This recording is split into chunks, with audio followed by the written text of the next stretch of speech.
ඉතින් ඔයාලා හැමෝම හොඳින් ඇති කියලා හිතනවා. ඉතින් ගිය සතියේ තමයි අපේ හස්බන්ඩ්ගේ බර්ත්ඩේ එක තිබ්බේ.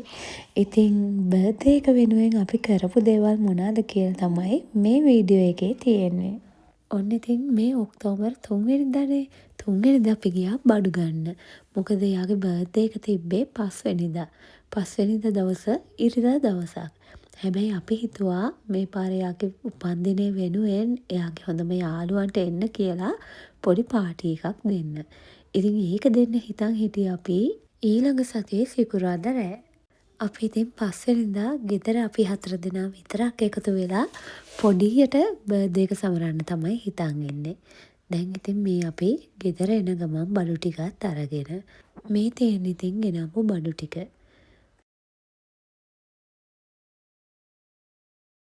ඔන්න ඉතින් අද තමයි දවස. ඉතින් අද හස්බන්ඩ් වැඩ දවසක්. එයා එනකොට උදේ 10 විතර වෙනවා. ඉතින් මම උදේම මේ ටික හදන්න ගත්තා. මම ඉතින් අද පොඩි සෙලිබ්‍රේෂන් එකක් නේ තියෙන්නේ.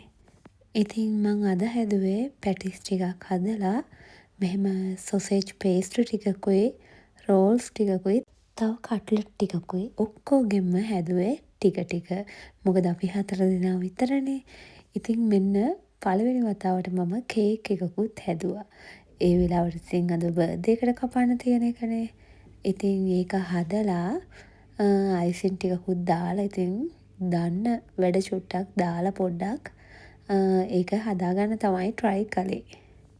කේක් හදන්න අවශ්‍ය ලොකු බඩු ගොඩක් මට නැහැ. ඉතින් මේක ගාන්ට මං හිතන්නේ දිගටම ඉතින් කැපුණෙත් නැහැ. පුළුවන් විදිහට හැබැයි මං කපලා මැද්දත් පොඩ්ඩක් අයිසින් කරා. අපිට ඉතින් මේ පාර මේ ක්ලයිමේට් එක වෙනස් වෙනවත් එක්ක පොඩ්ඩක් ලෙඩ වුණා වැඩි.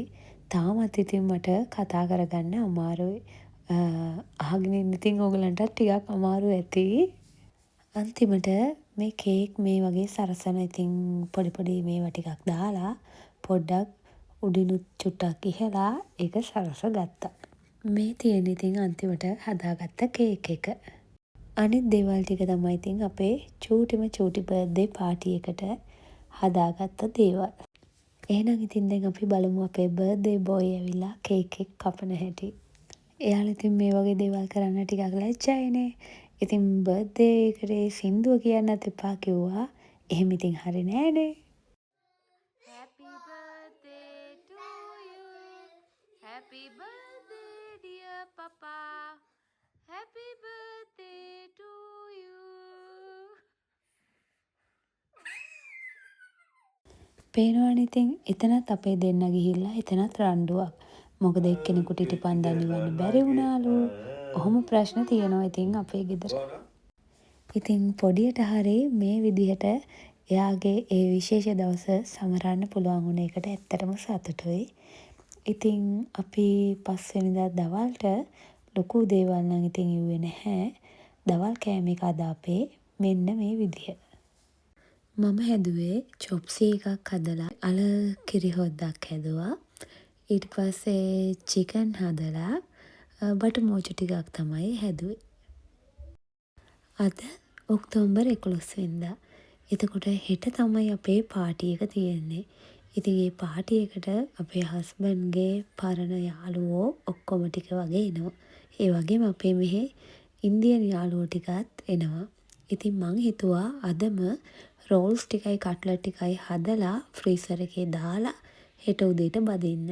මම මේකට රෝල්ස් හදන ෂීට් එක තමයි ගත්තේ. මොකද ඒක ලේසි. අපිට අර පෑන් කේක් රොටි එක වගේ හද හිටියොත් ඒක ගොඩක් වෙලා යනවනේ. ඉතින් මං මේක ගත්තා. ඔන්න ඉතින් උදේම බයිට් එකට තියෙන ඩෙවල් එක හදන්න තමයි මේ හස්බන්ඩ් හදන්නේ. ඉතින් අපි බයිට් එකට ඩෙවල් එකක් වගේම කඩල එකක් තමයි හැදුවේ. මුලින්ම සුදු ලුණු ඉඟුරු අමු මිරිස් ඔක්කොම තෙම්පරාදු කරගත්තා. ඊට පස්සේ ඒකට එයා ලොකුවට කපාගත්ත ලුණු ටිකයි ඒ වගේම බෙල් පෙපර් ටිකයි දාලා හොඳට කලවම් කරගත්තා. චිකන් ටික මුලින්ම අපි තෙල් වල බැදගෙන තිබ්බේ. එයා ෆ්‍රයි එකේ අපි එක වටයක් වගේ මට මතක විදිහට චිකන් ටික බෙදගත්තා. ඒ ඇරෙන් අපි තෙල් වල තමයි බැදගත්තේ නම් ඊට පස්සේ තක්කලි ටිකක් දාලා ලුණු සීනි දාලා හොඳට කලවම් කරගත්තා. ඊට පස්සේ මේ දාන්නේ අපේ නෝමල් කෙචප් එක. ඒ වගේම අපි තව සෝස් එකක් ගෙනාවා. හොට් සෝස් එකක්. ඒක ටිකක් සැර තියෙන එකක්. ඊට පස්සේ ඒක දාගෙන හොඳට කලවම් කරගත්තා. මේ සෝයා සෝස්. එයානේ හැදුවේ. ඉතින් එයාගේ පදමට තමයි අවශ්‍ය දේවල් අවශ්‍ය ප්‍රමාණයට එයා දාගත්තේ. හැබැයි මේ ඩෙවල් එක රසට තිබ්බා. මොකද අපේ ඉන්දියන් යාළුවොත් ගොඩක් කිව්වා ඩෙවල් එක ගොඩක් රසයි කියලා. එයා ඩෙවල් එක හදන අතරේ මම උදේම කලින් දවසේ ෆ්‍රීසර් එකට දාලා තිබ්බ කට්ටඩ් රෝල්ස් ටික අරගෙන එළියෙන් තියලා ඔන්න ඒ ටිකත් බැදගත්තා. ඊට පස්සේ පේස්ට්‍රි ෂීට් එකක් අරගෙන පේස්ට්‍රි ටිකත් හදාගත්තා. කෑම ටික නම් දැන් ඉතින් ඔක්කොම වගේ අපි හදාගෙන ඉවරයි. දැන් එහෙනම් ලෑස්ති වෙන්න යන්නයි හදන්නේ. අපි ඉතින් මේ කලින්ම යන්නේ හෝල් එකක් පොඩ්ඩක් අපිට අස් කරගන්න ඕනේ හින්දා. මේ තියෙන්නේ අපි ගෙනාපු බඩු. ඉතින් මේ තියෙන්නේ අපි එනකොට හෝල් එකේ තිබුණ විදිහ. අපි බලමු දැන් අපිට අවශ්‍ය විදිහට හෝල් එක හදාගත්තේ කොහොමද කියලා.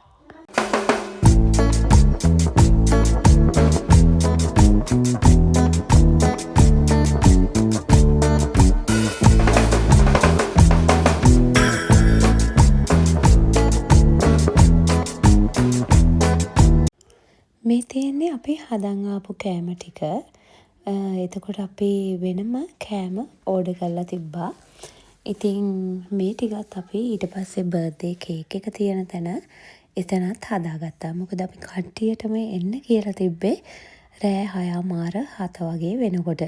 ඉතින් අපි 5:00 විතර ඇවිල්ලා තමයි මේ ටික ඔක්කොම කරගත්තේ. එතකොට මොකද අපිට වෙලාව තියෙනවනේ. ඔන්න දැන් ඉතින් ඔක්කොම හරි.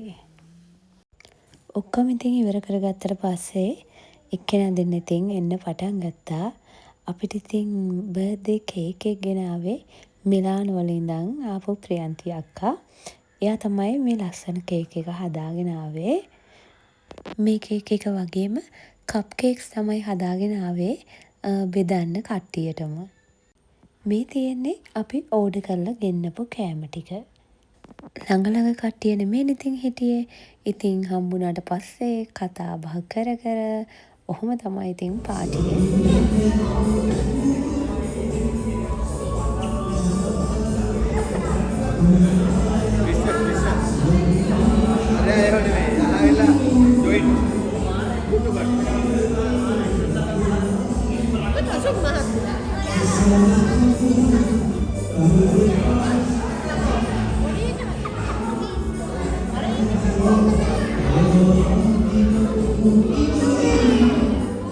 මෙයාලා හැමෝම ඉතින් අපේ හස්බන්ඩ්ගේ වගේම අපේ හොඳම යාළුවෝ. සින්දු කියන්න නම් අද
මේ තියෙන ඉතින් බෙදන්න හදපු කප් කේක් ටික. ඉතින් එදා වෙලාව නැති හින්දා මට ලොකුවට වීඩියෝ කරන්න නම් වෙලාවක් නැති වුණා. මේ තියෙන්නේ පහුවදා. ඒ කියන්නේ බර්ත්ඩේ එකට පස්සේ දවසේ අපි ගියා පල්ලියට. මොකද අපිට පල්ලියකට යන්න වෙලාවක් හම්බුනේම නැහැ. අපි බෞද්ධ. මේ පැත්තේ ඉතින් අපිට යන්න පන්සලුත් නැහැ. ඉතින් අපි එහෙම විශේෂයක් හිතන්නේ පල්ලියට යන්න පුළුවන් වෙලාවට අපි පල්ලියට යනවා. ඉතින් අජන්තයිලත් මෙහෙ හිටපු හින්දා අපේ ගෙදර එයාලත් එක්කම අපි ගියා පහුවදා පල්ලියට. බලන්නකො මේ පල්ලියේ තියෙන ලස්සන හරිම ලස්සනට කැටයම් කරලා තියෙනවා.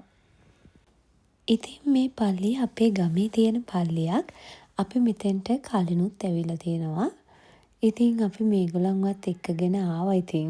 මොකද පල්ලිය ගොඩක් ලස්සන හින්දා. මේ පල්ලියත් කළු දේවමෑණියන්ගේ පල්ලිය කියලා තමයි හඳුන්වන්නේ. ඉතින් ආගමේ කට්ටිය ක්‍රිස්තියානි කට්ටිය දන්නවා ඇති කළු දේවමෑණියන්ගේ විශේෂත්වය මොකක්ද කියලා මටත් වඩා හොඳට. මම ලංකාවේදී නම් ඇත්තටම පල්ලි වලට ගිහිල්ලා නැහැ. එකම එක පාරක් ගියා කොච්චිකඩේ පල්ලියට. ඉතින් මෙහෙ ආවට පස්සේ තමයි මෙහෙම පල්ලි යන්න පටන් ගත්තේ. ඉතින් උපන්දින පාටියෙන් පස්සේ දවසේ අපි මෙහෙම තමයි ගත කරේ. පල්ලියේ ඉඳලා උදේ වෙනකල් කට්ටියත් එක්ක ඇවිදලා ඊට පස්සේ මෙතන තිබ්බ වෙනම තව ගල් වලින් කැටයම් කරපු කුරුල්ලෝ අන්න ඒ වගේ දේවල්. ඉතින් අඳුර හැබැයි ටිකක් එළිය තියෙන දවසක් නෙමෙයි මේ අපි පල්ලියට ගිය දවස. ඔයගලන්ට පේනවා ඇති වීඩියෝ එකේ වුණත් ටිකක් අඳුරු දවසක් වැස්සේ නැහැ. ඒ වුණාට එච්චර ලොකු එළියක් තිබ්බේ නැහැ. මේ තමයි ඉතින් ඉතාලියේ ලස්සනම කාලේ දැන්. කොළ හැලෙන්න කලින් ගස්වල කොළ එක එක පාට වෙන කාලෙ ඉතින්. ඒ වගේම තමයි ලෙඩ ගොඩක් හැදෙන කාලයක් තමයි මේ.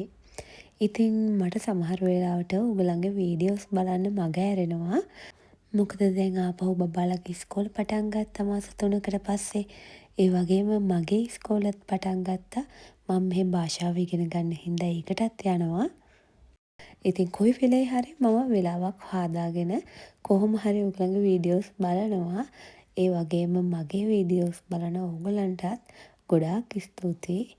එහෙනම් ඉතින් අලුත් වීඩියෝ එකක් අරන් ආපහු එන්නම්. හැමෝම සතුටින් පරිස්සමින් ඉන්න.